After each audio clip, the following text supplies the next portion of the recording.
Hello everyone, my name is Dr. Smriti Ahuja and I will discuss about tips to avoid overlap of content while writing your research manuscript. Let's first understand what is an overlap. An overlap is a repetition of your content at various places and it occurs mostly at three places: introduction, abstract and conclusion. Now let's understand the primary functions of these three terms.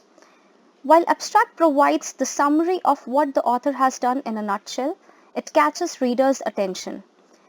The introduction sets the tone and context of your topic in general terms, and it also discusses the relevance of your topic for the research study. The conclusion addresses the findings, the gaps, the limitations. It also identifies the future scope of research with value addition of your work. Now let me show you techniques to avoid overlap between introduction, abstract and conclusion. The first technique is of paraphrasing, means using different words to achieve clarity and avoid repetition at various places. Secondly, appropriate form of tense should be used in order to avoid any overlap. For example, for abstract we follow present simple or past simple tense to show what the author has done. For introduction part, present simple can be used to set the general background of the context. Also, present perfect tense can be used to denote past to present solutions. For conclusion, we can follow simple past to show what you did during the research, and also present perfect to show what you did during the writing process of your research. These techniques will be shared and explained in detail in our future videos. The third point is to revise the three components: abstract, introduction and conclusion all together simultaneously after you have completed your writing work, and then shifting the information from one place to another. But please be noted that while shifting the context from one place to another, we should be able to rewrite the whole information in new words as a new text, and we should not just copy paste the previous sentence structuring. Also, it is possible through better vocabulary like synonyms. For this, you can take help of dictionary or thesaurus, which comes really handy in replacing the already mentioned words.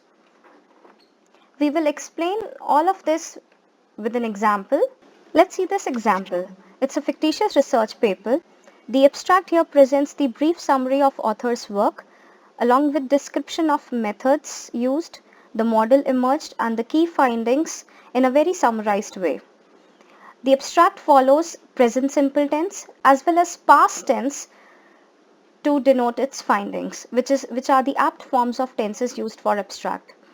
But there is a reference which should not be a part of the abstract as it is a standalone document and it can create confusion among readers. Also, the abstract has included a brief background information which can be eliminated from here and it can become a part of the introduction. Also, the abstract has mentioned future scope which can become a part of the conclusion and not the abstract.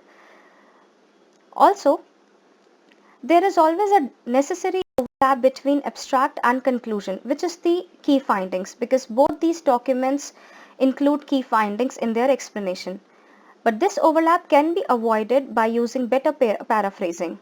For example, the text in yellow shows the key findings, which are also a part of the conclusion, but the same lines can be rewritten in a more summarized way with better paraphrasing, synonyms and vocabulary enhancement like this. So the sentence structure can be changed by keeping the meaning intact at the same time. Next, we'll discuss the introduction part. The introduction clearly explains the brief background information.